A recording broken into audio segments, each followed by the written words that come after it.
অতঃপর আব্রাহা তার পরের দিন সকালে আকাশ বাতাস প্রকম্পিত করে তার হস্তি বাহিনী নিয়ে ছুটে চললেন কাবা ঘর ধ্বংসের উদ্দেশ্যে নিয়ে।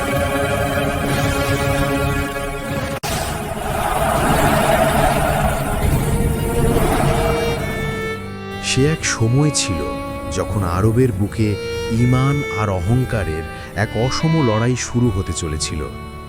একদিকে ছিল আল্লাহর ঘরের প্রতি অগাধ বিশ্বাস, আর অন্যদিকে ছিল এক ক্ষমতাশালী শাসকের আস্ফালন। এটা সেই সময়ের গল্প যে বছর জন্মেছিলেন মানব জাতির মুক্তির দূত হযরত মুহাম্মদ সাল্লাল্লাহু আলাইহি ওয়াসাল্লাম।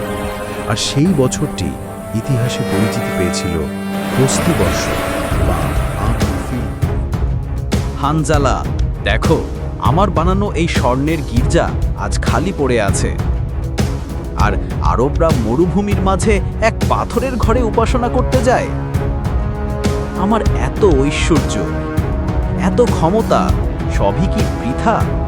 আর না, আমি তাদের এই কেন্দ্রকে ধুলোয় মিশিয়ে। প্রস্তুতি নাও, আমাদের বিশাল হস্তি বাহিনী নিয়ে আমি নিজের হাতে ওই কাবা ধ্বংস করব, যাতে মানুষ আমার বানানো গির্জার দিকে ফিরে আসে।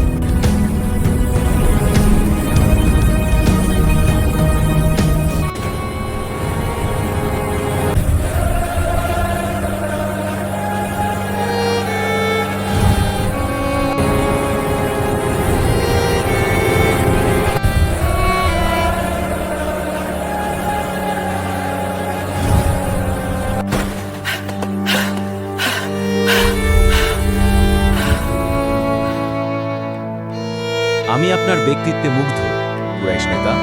বলুন, আমি আপনার জন্য কি করতে পারি? আপনি নিশ্চয়ই আপনার কাবা বাঁচানোর অনুরোধ নিয়ে এসেছেন। না, আপনার সৈন্যরা আমার 200 উট ছিনিয়ে নিয়ে গেছে। আমি সেগুলো ফেরত নিতে এসেছি। কি? আমি আপনার পবিত্র ঘর ভাঙতে এসেছি, আর আপনার চিন্তা শুধু নিজের উট নিয়ে? আপনার প্রতি আমার যে সম্মান জন্মেছিল তা এক মুহূর্তে শেষ হয়ে গেল। আমি আমার উটের মালিক, তাই আমি আমার উটের জন্য এসেছি। আর ওই কাবা ঘরের একজন মালিক আছেন, তিনি তার ঘর রক্ষা করবেন। আব্দুল মুত্তালিব উট নিয়ে সেখান থেকে চলে গেলেন। কি বলছো তুমি? আমাদের কাছে তো তাদের মোকাবেলা করার মতো সৈন্য বা অস্ত্র কিছুই নেই। আমরা এখন কি করব আব্দুল মুত্তালিব? মক্কার মানুষ ভয়ে কাঁপছে। শান্ত হও ইয়াসির, ভয়ের কিছু নেই। সবার আগে মক্কার সকল মানুষকে পাহাড়ের ওপর নিরাপদ আশ্রয় চলে যেতে বলো। আমরা আব্রাহার সাথে যুদ্ধ করব না।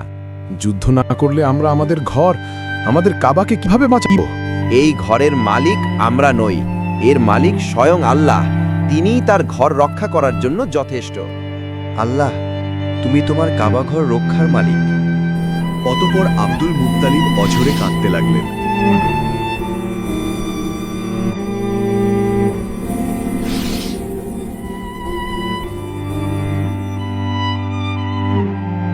অতঃপর আব্রাহা তার পরের দিন সকালে আকাশ বাতাস প্রকম্পিত করে তার হস্তি বাহিনী নিয়ে ছুটে চললেন কাবা ঘর ধ্বংসের উদ্দেশ্যে নিয়ে।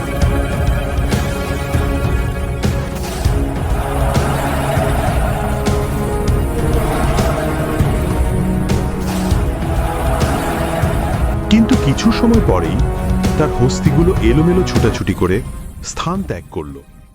অতঃপর আল্লাহ তার কুদরতি মহিমায় ঝাঁকে ঝাঁকে আবাবিল পাখি প্রেরণ করলেন।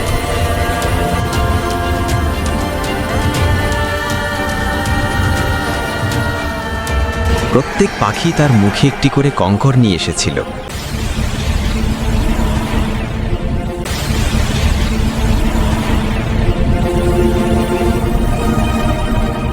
আর সেই কঙ্করের আঘাতে আব্রাহা তার দলবল নিয়ে মাটির সাথে মিশে গেল।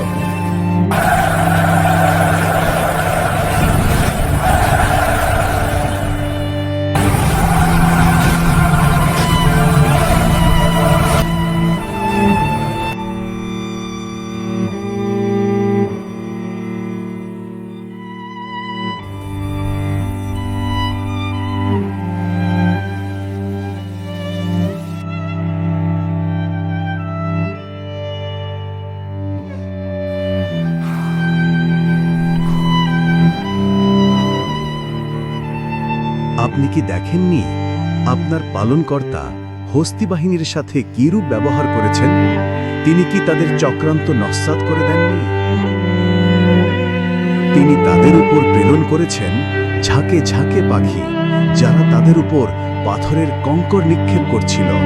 অতঃপর তিনি তাদেরকে ভক্ষিত তৃণ সাদৃশ করে দেন।